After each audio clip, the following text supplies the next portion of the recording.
Alexander Voss, a 42-year-old genius who had poured his entire soul into building Nexus Dynamics from a garage startup into a billion-dollar cybersecurity empire, never imagined that the greatest betrayal would come not from competitors, but from the two people he trusted most in the world, his best friend and business partner Marcus Hale, and his fiancée of 6 years, Sophia Loren. For 17 years, Alexander had worked 18-hour days, sleeping on the office couch, skipping family holidays, and pouring every penny of his inheritance and early investor money into the company that protected governments, banks, and hospitals from digital Armageddon. He had invented the core encryption algorithm that made Nexus untouchable, personally coded the first 100,000 lines, and mentored a team that grew to 400 employees while living in a modest 2-bedroom apartment and driving a 10-year-old black Audi because every spare dollar went back into R&D and employee bonuses. Marcus, the smooth-talking face of the company, handled investors and media while Alexander remained the invisible architect in the background,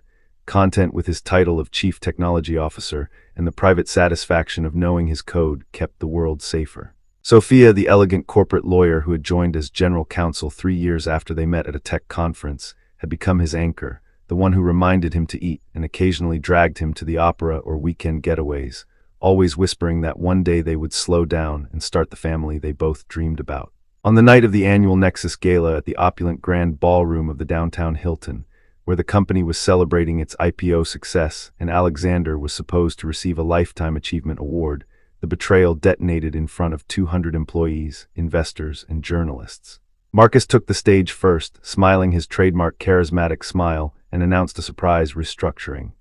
Alexander was being removed as CTO effective immediately for creative differences and declining innovation, with Marcus assuming full control and Sophia stepping up as the new CEO. The crowd gasped as Sophia joined Marcus on stage, taking his hand publicly and announcing their engagement, revealing they had been together for the past 14 months while she fed Marcus every private detail of Alexander's algorithms, passwords, and hidden source code repositories. The humiliation reached its peak when Marcus played an edited video montage on the giant screens showing Alexander's exhausted late nights mocked as inefficiency, his modest lifestyle ridiculed as out of touch, and a deepfake clip of Alexander supposedly admitting he was burned out and ready to step aside. The audience laughed nervously at first, then openly, as Marcus handed Alexander a golden, "Thank you for your service" plaque shaped like a participation trophy, the room erupting in applause while security quietly escorted him out the side door with his few personal belongings in a cardboard box, his phone already remotely wiped and access to every system revoked. Alexander walked into the rainy night in his rented tuxedo, soaked and shattered,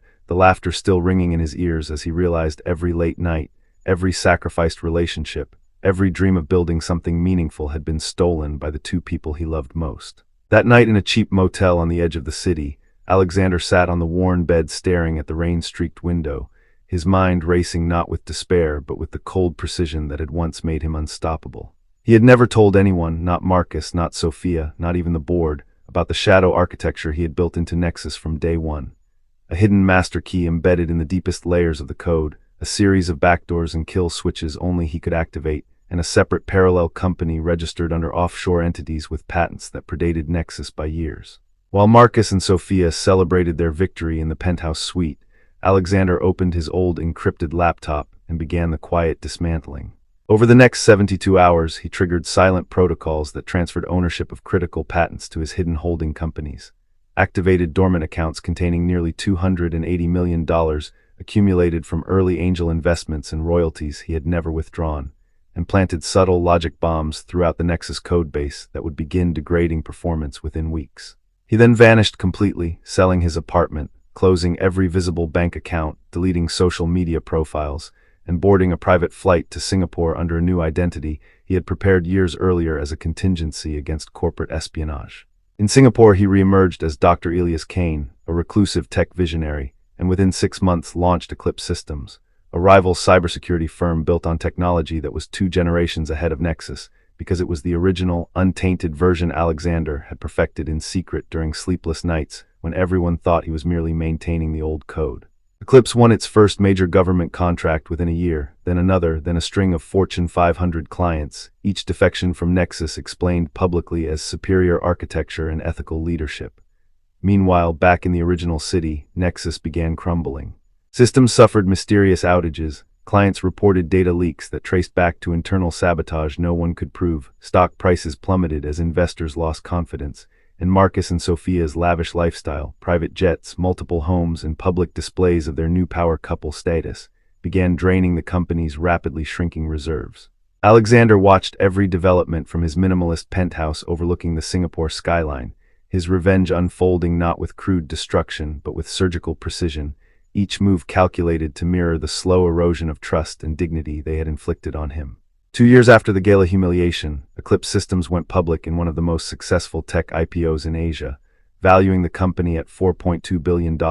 with Dr. Elias Kane appearing briefly on stage in a simple black suit to deliver a short speech about integrity and long-term vision that went viral. Marcus and Sophia, now married and desperate, flew to Singapore to beg for a merger or investment, only to be stonewalled by lawyers until Alexander finally agreed to a single private meeting in a glass-walled conference room high above the city. They arrived expecting the broken man they had discarded, but instead faced a calm, powerfully built version of Alexander with sharper eyes and an aura of unshakable confidence. He listened silently as Marcus offered apologies laced with excuses about business realities, and Sophia cried about how she had been manipulated, both of them begging for financial rescue because Nexus was weeks from bankruptcy and their personal debts had reached catastrophic levels. Alexander slid a single folder across the table containing irrefutable proof, timestamps of their private communications, bank records of the money they had siphoned, and the original unedited gala footage showing their planning of the public execution.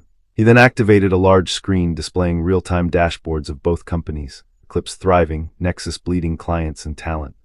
In a quiet, measured voice, he explained that he had never stopped being the true owner of the core technology, that every line of code they had celebrated as theirs had carried his invisible signature, and that their empire had been built on sand while his new one rested on bedrock. He offered them a single deal. They would sign over all remaining Nexus assets to Eclipse for $1, publicly admit the theft and betrayal in a press conference, and retire from the industry forever with only enough money to live modestly, or he would release everything to the authorities and let the lawsuits destroy what remained of their reputations and freedom. Marcus broke first, signing with shaking hands while Sophia wept genuine tears of regret, both of them realizing too late that the quiet architect they had mocked and discarded had always held the master switch. The press conference the following week was devastating, Marcus and Sophia standing pale and broken as they read prepared statements confessing the coup, the intellectual property theft, and the personal betrayal, their voices cracking under the weight of flashing cameras and live streams that reached millions. Alexander, watching from Singapore, felt no joy in their destruction, only the quiet satisfaction of balance restored, then returned to his work building systems that protected the world with the same integrity he had always possessed. In the years that followed, Alexander Voss, now permanently Elias Kane, expanded Eclipse into a global force, funding scholarships for young coders from underprivileged backgrounds, establishing ethical AI guidelines that influenced international policy, and living a life of purposeful simplicity with a small circle of genuine friends who respected the man behind the legend. He never married again, though he found quiet companionship with a brilliant Singaporean researcher who shared his love of late-night coding sessions and sunrise hikes, and he often visited orphanages and tech schools to mentor the next generation, always emphasizing loyalty, patience, and the danger of trusting too easily. Marcus and Sophia faded into obscurity, Marcus working as a mid-level consultant in a distant city, Sophia practicing small-time family law, both haunted by the gala night and the empire they had stolen only to watch it crumble in their hands.